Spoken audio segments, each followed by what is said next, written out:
Hey, welcome back.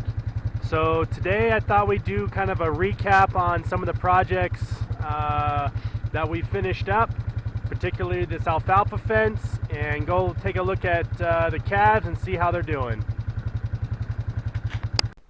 Before I forget, make sure you hit that like and subscribe button.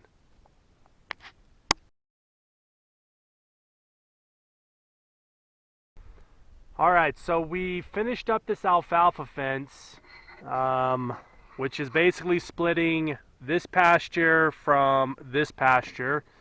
We've got 3 H braces that we put in, a little over a mile of barbed wire fence. It's a 5-wire fence. There's a little over 80 T-posts, 2 custom gates, and we got another gate down here. This gate is used for going in to our field over here. And this thing is awesome because now I don't have to rely on electric fence. I don't have to rely on the power being here, so now I've got a good reliable fence between both of our pastures.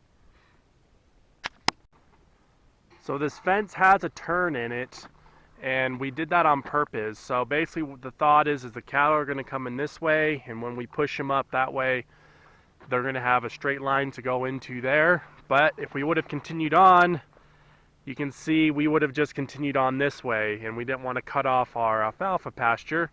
And so we put this brace in here to where we actually turned it, and we go straight down that way.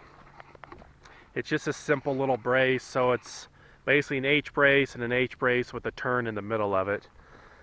So pretty straightforward. And a quick update on our field. So we planted 813 triticale about 14-15 days ago, and it is coming up, which is amazing and awesome. And you can see here it's really coming up, but and there's another spot over here where it's really coming up. And the reason it's doing so much better here than it is here is because that is where the sprinkler stayed and watered all night, because that stator motor went out. And if you haven't seen that video, I think it was actually the last video I posted. Go back and check it out. That was quite a video and process on getting that motor replaced.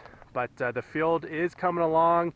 You can really see where we have some issues with the pressure because we've got some stripes or whatever in the field. But overall, I think we'll be okay for another year or two with being able to grow enough feed here. And boy, I just wish we had more water, which is what everybody says around here. But let's go down here, take a look at how I handle the water gap, that fence or the gate down there, and then we'll go over here on the other side and we'll take a look at these calves. Alrighty, so here we are down at the, it's not really a water gap, but where the draw comes through. You can see the low area here, it comes right through here. And you'll see here between this T-post and this T-post is a pretty large gap. Well, my plan is I'm going to sink a upright here. I've got one in the middle over there and then one on the other end. And so what's going to happen is when the water pushes on the fence, it's just going to give a little bit more support for that fence. I also did the same technique on the 2 border fences, and I haven't had to test them, and I really don't want to have to test them, but I think it's going to work out well to just help support this fence a little bit. But now we can run down and take a look at this gate, and then go look at these calves.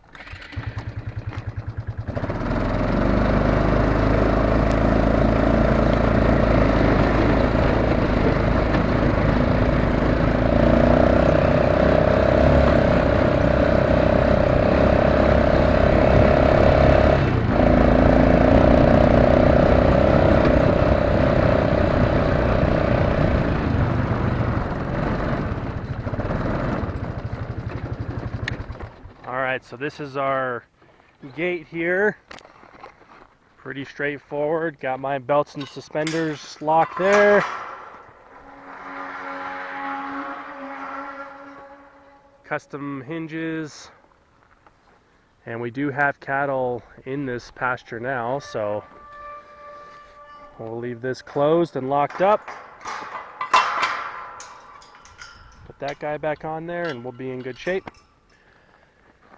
So that is the alfalfa fence, and I am super happy to have it done. That was quite a project that we were working on over the summer.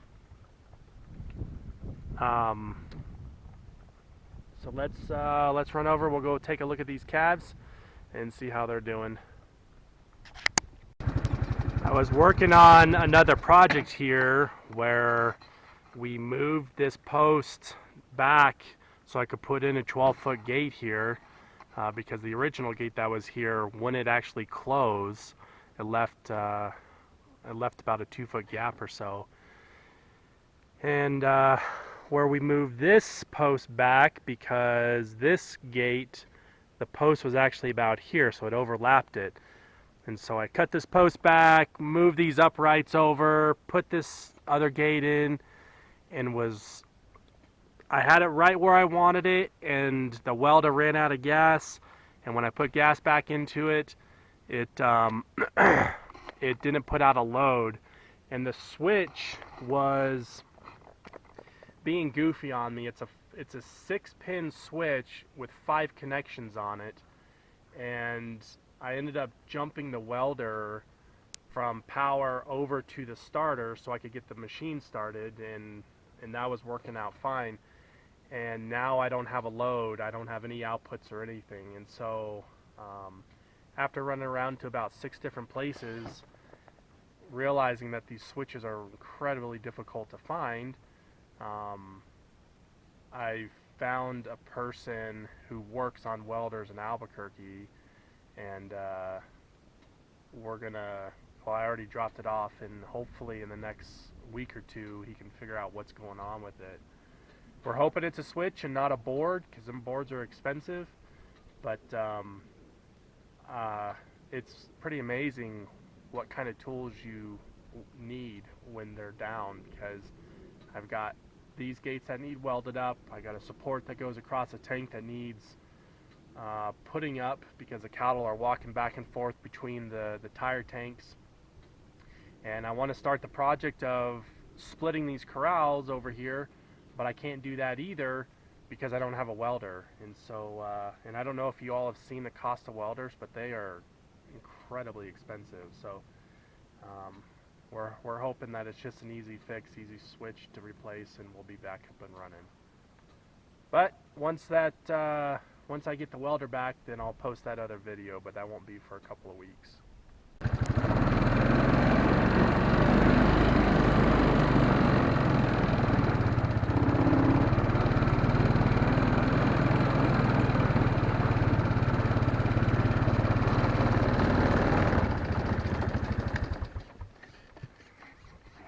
Well, the calves are doing pretty good. They definitely have their bellies full.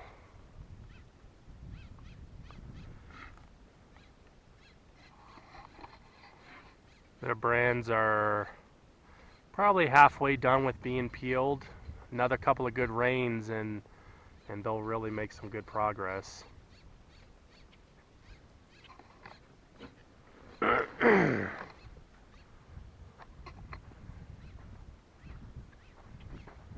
looking forward to being able to put them on the triticale, but we're not planning on doing that until end of September. I like to give that triticale about 6 weeks. That guy doesn't have an ear tag on it. I like to give the triticale about 6 weeks before we dump them on there. Just allow those roots to take place and whatnot. But you can see here that some of the, well, maybe you can't because now they're running. But if you can see, the brands are dulling, they're getting dull. And you can see like this guy over here in the middle. Let me see if I can get up close enough. How it's just starting to peel up. Right there. And so a couple of rains and that guy will be peeled. And they're all about the same.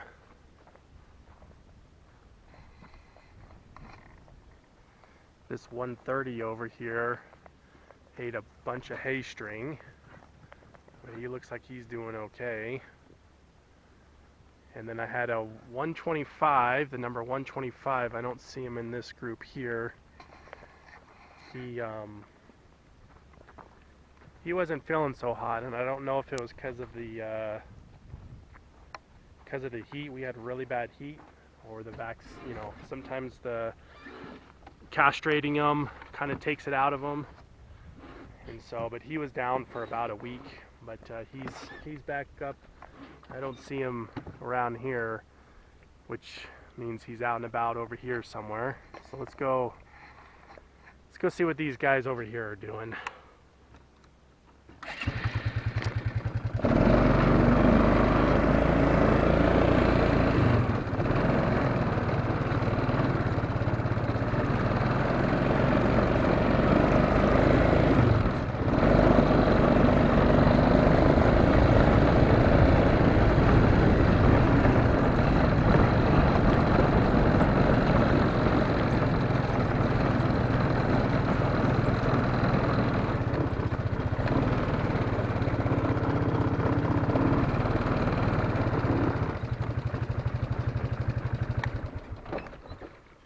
I don't want to push them too hard,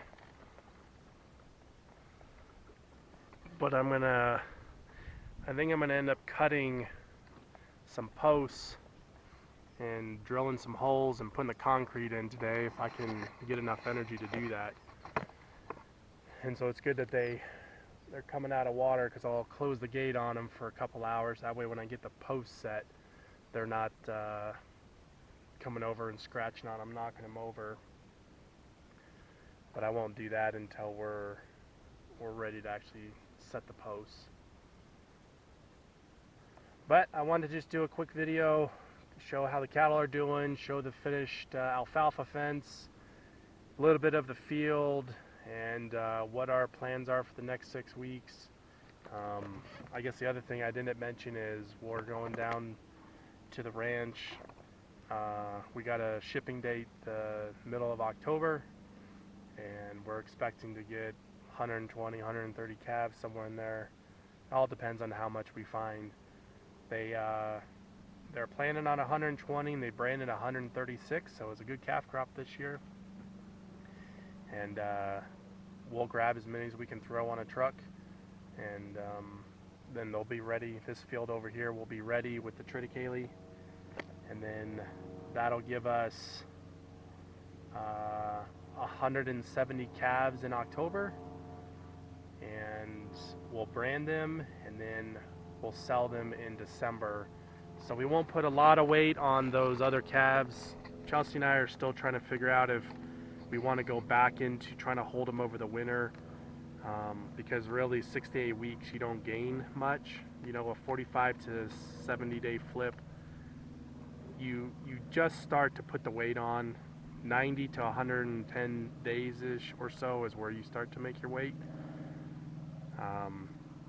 But you deal with a whole nother set of problems like frozen water tanks and the cold and everything else. So we're trying to decide what we want to do. But anyways, appreciate y'all watching, and we'll catch you on the next one.